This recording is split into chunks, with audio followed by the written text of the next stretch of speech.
Queridos alunos do sexto ano, boa noite. Vamos a mais uma videoaula. Eu espero que todos estejam com boa saúde, assim como os familiares de vocês. Eu estou sentindo muita falta das nossas aulas presenciais e vamos continuando por aqui. Agora, nessa videoaula de hoje, nós vamos abordar a unidade 2, a continuação dela, temas 4 e 5. Né? Vamos lá.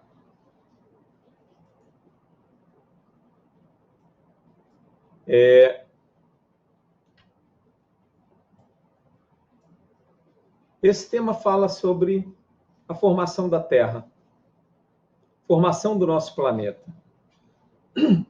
E o que nós sabemos é que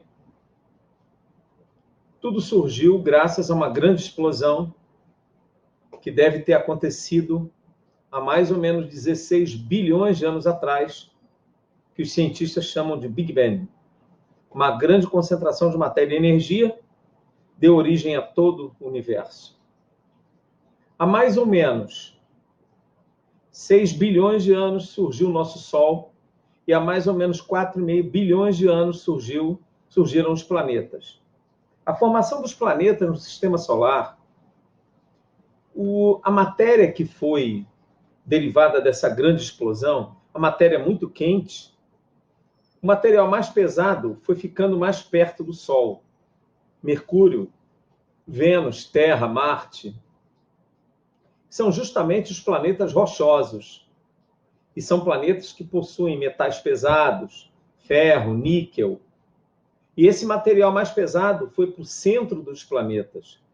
Nosso núcleo é formado por ferro e níquel, basicamente. Né?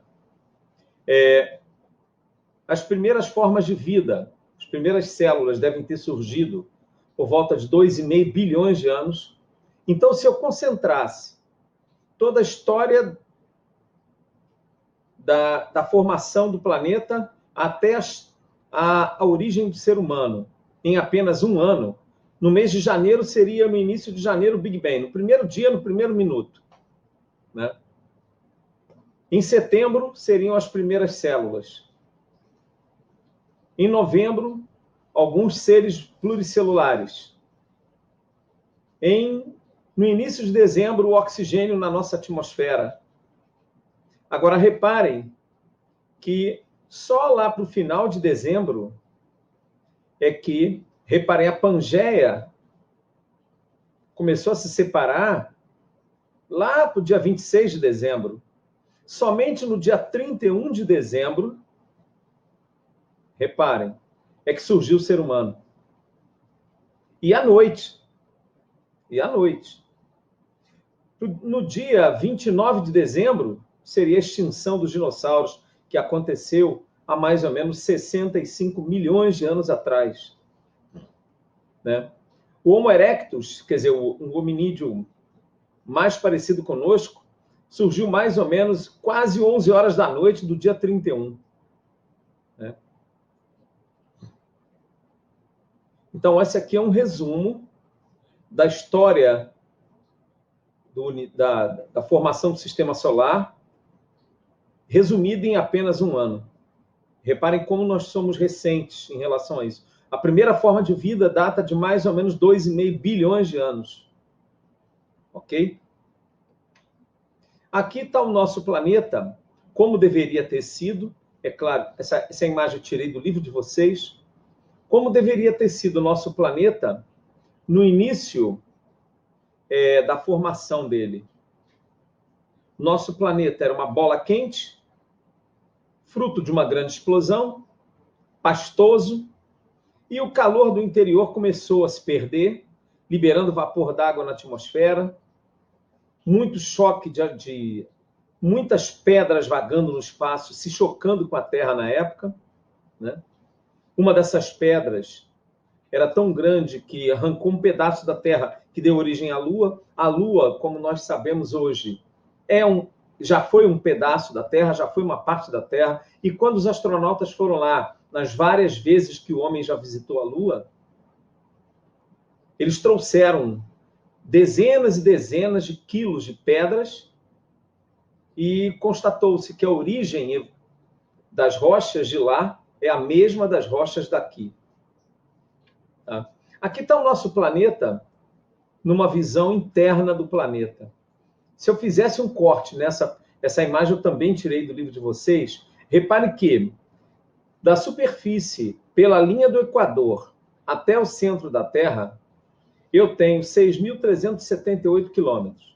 Esse é o raio equatorial.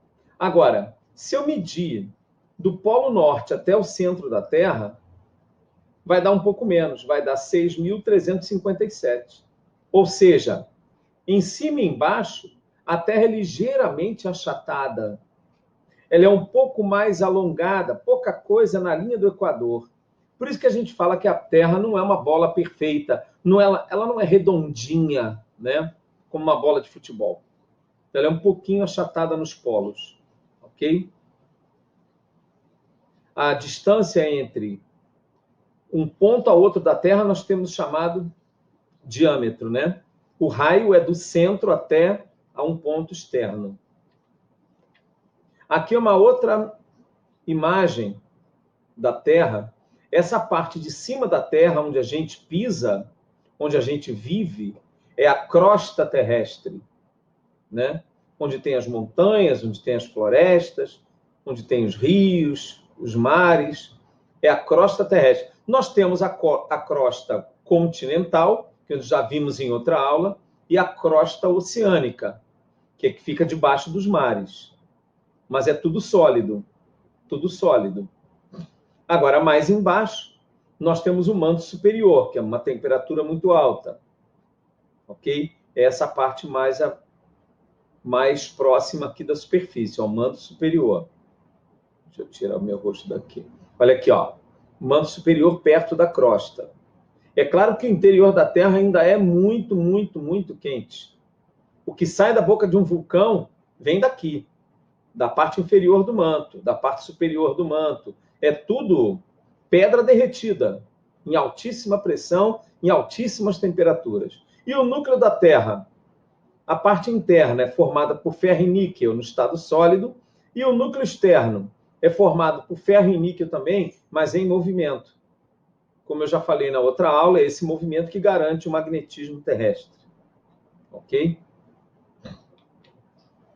Aqui nós temos diâmetro equatorial, de um ponto a outro na linha do Equador, vai dar 12.756 quilômetros.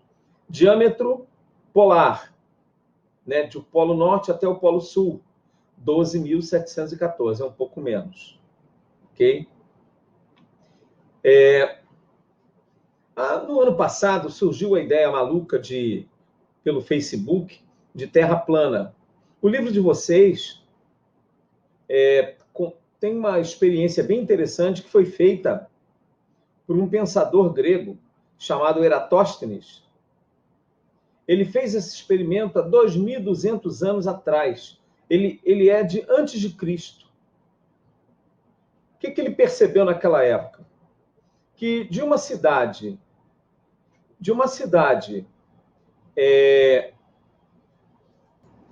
como eu estava dizendo, ele percebeu que da cidade que ele vivia, em Alexandria, né, no dia 21 de junho, se ele colocasse uma vareta no chão, ela fazia uma determinada sombra. Mas uma cidade a 800 quilômetros dali, no Egito, não fazia sombra nenhuma. Ele calculou essa distância, 800 quilômetros, sabendo o ângulo dessa sombra, ele conseguiu descobrir qual seria a reta baseado nessa vareta que ele calculou até o centro do planeta. Com isso, ele descobriu o raio da Terra, descobrindo também que a Terra era redonda. Ok? Aqui eu tenho umas questões para a gente exercitar um pouquinho sobre esse capítulo, que ele é pequeno, essas duas unidades, esses dois temas que são pequenos. Observe essa tirinha aqui. Esse menino diz, eu acho que o mundo é redondo. Aí um senhor, olhando para ele, é mesmo? Esse senhor aqui está achando que ele é maluco. Aí esse senhor ficou com aquela pergunta na cabeça. Aí, como esse senhor não sabia a resposta, começou a duvidar do garoto e disse assim, acho que vou levar você no oculista. Ora, o que ele quer dizer? O que ele quis dizer duvidando do menino? Porque quando a gente olha a Terra, não parece que ela é redonda realmente. Não parece. Porque o nosso planeta é muito grande em relação a nós. Agora, nós que estudamos na beira da praia, é muito fácil observarmos a curvatura da Terra. É só a gente olhar a linha do horizonte. Eu já falei para vocês em sala que a linha do horizonte, aquela linha imaginária, lá na verdade não está lá, não tem nenhum barbante lá marcando, mas é uma linha imaginária, onde a gente vê um navio desaparecendo ou um navio chegando, uma embarcação. Quando um navio é muito grande e ele está chegando em Ipanema, ele está vindo na nossa sentido Ipanema, é como se ele estivesse crescendo, como se ele estivesse aumentando de tamanho. É porque ele está subindo uma curva. Que curva é essa? É a curva do planeta. Ao contrário, se um navio estiver saindo daqui do Rio de Janeiro, indo em direção no sentido da África, por exemplo, ele vai chegar uma hora que ele vai começar a diminuir de tamanho até desaparecer, porque ele está descendo uma curva. Que curva é essa? É a curva do planeta. Certo? Bom, aqui eu tenho algumas questões que eu quero que vocês pensem sobre elas. Como a formação do sistema solar se iniciou? Ora, para responder isso aqui, era só a gente voltar lá ao primeiro slide, né? Fruto de uma grande... Gente, muita gente questiona sobre será que isso realmente aconteceu? Será que realmente essa grande explosão surgiu há mais ou menos 16 bilhões de anos atrás, 15 bilhões de anos atrás? Não se tem uma data exata. É claro que os cientistas partem. A gente, em ciência, se baseia em evidências. O cientista não adivinha nada, ele se baseia em evidências. Existe uma evidência que ajuda bastante a gente entender a teoria do Big Bang. A evidência é a seguinte, é a composição química de tudo que existe no universo. O elemento químico que forma todo o universo, são vários elementos, eles são encontrados em todos os lugares. Então, por exemplo, o hidrogênio, que é encontrado na nossa água, forma as estrelas. É o mesmo hidrogênio. O cálcio, que é encontrado na superfície da Terra, também é encontrado na superfície de Marte. O ferro é muito frequente lá em Marte também. Os outros elementos químicos, alumínio, sódio, potássio, carbono, são encontrados em todo o universo.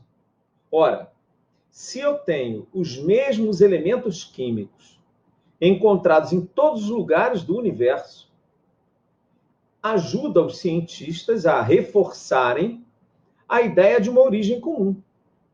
Que se tudo hoje é feito das mesmas coisas, sugere que a origem tenha sido a mesma. Isso ajuda a reforçar a teoria do Big Bang. Um exemplo bem interessante é o que acontece em uma das luas de Saturno, que é a lua Titã. A lua Titã é uma lua que sempre foi muito pesquisada, porque, pelos telescópios, deu para perceber que ela tinha alguma coisa que se mexia, como se fosse um oceano, um mar. Há vários anos atrás, os pesquisadores mandaram uma sonda espacial chamada Cassini-Huygens Essa sonda, ela tinha um jipe pequeno que, quando chegou perto da Lua Titã, essa sonda demorou 7 anos só de ida. Ela já está terminando a missão dela, ela vai ser jogada de encontro ao planeta. E quando ela chegou lá perto da Lua Titã, esse jipinho Huygens caiu nesse tal mar, mergulhou para fazer avaliação química e descobriu que é um componente chamado metano, CH4, que aqui no nosso planeta, o metano é encontrado no estado gasoso. É o gás de rua, é o gás que chega no nosso fogão, na nossa casa. Aqui ele é gasoso por causa da temperatura. Lá, como a temperatura é muito baixa, ele está no estado líquido. Ao mesmo tempo, ele é altamente explosivo, mas lá não tem oxigênio, então ele não explode, só tem explosão, só tem queima quando tem oxigênio. Então, isso prova, é mais uma evidência de que a composição química do universo é a mesma. Os elementos químicos só mudam de endereço. Eu tenho hidrogênio no meu sangue, no nosso planeta tem hidrogênio na água, tem hidrogênio nas proteínas, mas também tem hidrogênio no Sol, em outras estrelas. É o mesmo hidrogênio, só muda de endereço. Ok? Vamos a outra questão. Que materiais foram responsáveis pela formação dos planetas e de outros corpos celestes do Sistema Solar? Ora, metais pesados como ferro, níquel, chumbo, cobre, né? E outros materiais como carbono, hidrogênio, oxigênio, nitrogênio, né? Que eles foram reagindo em altas temperaturas, formando outras substâncias. Vocês verão mais adiante que os seres vivos, como a gente conhece, os seres vivos da Terra, que a gente não sabe se tem ser vivo em outro lugar, mas os seres vivos conhecidos, até mesmo os vírus, que são partículas virais, são formados basicamente por carbono, hidrogênio, oxigênio e nitrogênio, formando células. Com exceção dos vírus, os outros seres vivos são formados por células. E nas células nós temos proteínas, ácidos nucleicos, como DNA e RNA, nós temos lipídios, nós temos vitaminas, sais minerais, água. São compostos, são substâncias que formam também os seres vivos. Agora, a base do ser vivo é a célula. Daí existe uma polêmica ainda sobre classificar vírus como um ser vivo ou não. Já que ele não tem célula, alguns autores acham que ele não é um ser vivo. Mas a maioria acha que sim, por quê? Que o vírus tem material genético e se reproduz dentro da célula e sofre mudança no material genético, que são as famosas mutações. Graças a essas características, a maioria dos pesquisadores considera que os vírus são seres vivos. Ok? Explique por que algumas estrelas no hemisfério norte não são vistas por um observador no hemisfério sul ou vice-versa. Eu acho que todos vocês já ouviram falar que daqui a gente consegue enxergar bem, em várias épocas do ano, o Cruzeiro do Sul. Mas quem está em Lisboa, em Portugal, em Paris, na França, não vê o Cruzeiro do Sul. Existe uma estrela muito comum no Polo Norte, que é a estrela polar, que nós daqui não conseguimos ver. Então, essa pergunta é baseada nisso. Por que algumas estrelas do hemisfério norte não são vistas no hemisfério sul e vice-versa? Porque a Terra é redonda. Sendo redonda, atrapalha a visão. Se a Terra fosse plana, o céu, à noite, seria o mesmo para todo mundo. Confere? Mais uma questão. Na história da Terra, ocorreram diversas transformações, sendo que algumas delas ocorreram durante milhões de anos até que se chegasse ao estado atual. Você acha que o planeta continua se modificando ou está estável, ou ele não se modifica mais? Há alguma evidência disso? Bem, essa imagem aqui mostra tudo. Se o planeta por dentro é muito quente, e essa massa muito quente tenta subir, tenta sair da Terra na forma de vulcões, lava vulcânica, que ocorre a movimentação das placas tectônicas, provocando terremotos. Isso indica que o nosso planeta está em constante modificação. A paisagem vai modificando. Na última aula eu comentei com vocês que entre a placa sul-americana e a placa africana está havendo anualmente uma separação e que a gente vai se afastando alguns centímetros da África. Isso é uma indicação de mudança. Os terremotos indicam mudança. A erupção vulcânica indica que está tendo mudança. Existem o vulcão Kilauea, no Havaí, ele está em atividade até hoje. Consequência, o tamanho das ilhas está aumentando, que a lava vulcânica vai sendo jogada no mar, resfria rapidamente, forma rocha, aumentando o tamanho da ilha. Então, daqui a 100, 200 anos, as ilhas do Havaí, onde está o vulcão Kilauea, estarão maiores do que hoje. Ok? Queridos, por hoje é isso.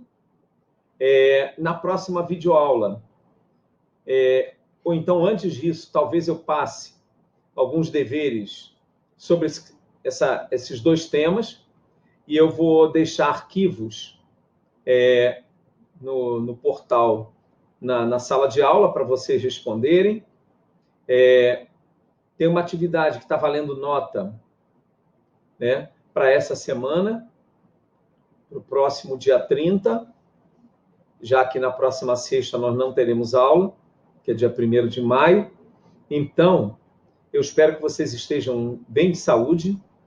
Graças a Deus eu continuo bem aqui, estou em casa, em quarentena, trabalhando muito, porque esse negócio de dominar essas tecnologias não é fácil não, viu?